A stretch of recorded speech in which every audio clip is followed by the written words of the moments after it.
All right, it's Wednesday, March 6th. This is a SPY morning update about 2.5 hours into trading. At the moment, we do have a two-up day developing here. We've taken out the high the previous day. We did gap up pretty strongly after this red bar. That was kind of unexpected. There was some economic news, I think, but nevertheless, we opened up right near the top of the range. So that kind of changed the picture a little bit in terms of expecting the downside to continue in the short run. But the big question is, are we going to broaden out here? Now that we have a two-up day, the immediate target on the day would be all the way back up here to Monday's high. But you could see we're just filling in this gap in here. So maybe this whole little move up is going to eventually fail, but price action will lead the way. So out of the gates, I discussed how, it paused up here at those gapped up high, and then it went down. And I decided to buy some puts here, but I scaled out to set up a no-risk trade, and I shot a video describing how I really wanted to see what unfolded here at this liquidity level, because maybe we could reverse up, given that we're two up on the day and just coming back to the midpoint of the prior day, or maybe, we can pause comfortably and head lower. So what happened was I scaled out of my puts here to set up a no-risk trade, and I had to exit the rest of the position. I bought some 515 puts at 618. I scaled out at 680, and then when it came all the way back, I had to exit at 601 for just a very small gain here.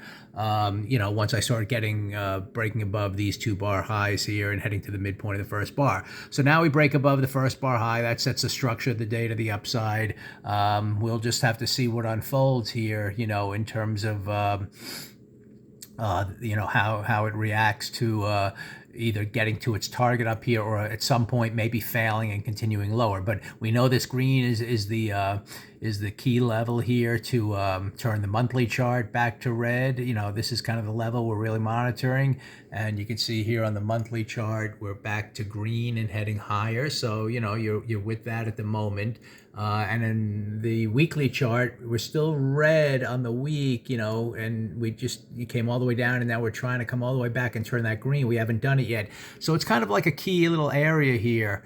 Are we going to really fail at some point later on in the day or continue higher? Even though at the moment, intraday, you got to kind of be to the buy side once you saw this green bar taking out the midpoint of that bar and expecting that to be taken out. Now you're watching price action kind of maybe make one push up, pause, second push up, but we'll find out. The failure to me is going to be if we come down big, inside this first bar range again, get some kind of big red in here. We can get a sharp pullback, but that's not necessarily going to take us to those lows. It would be a sharp pullback that then it kind of holds in here and then gets ready to test those lows and turn this whole day into a hammer bar, into a shooter bar. But we're not there yet, and price action, if anything, is taking one push up, pause, second push up. But I want to see how it handles this gap. I want to see if it can reach this target.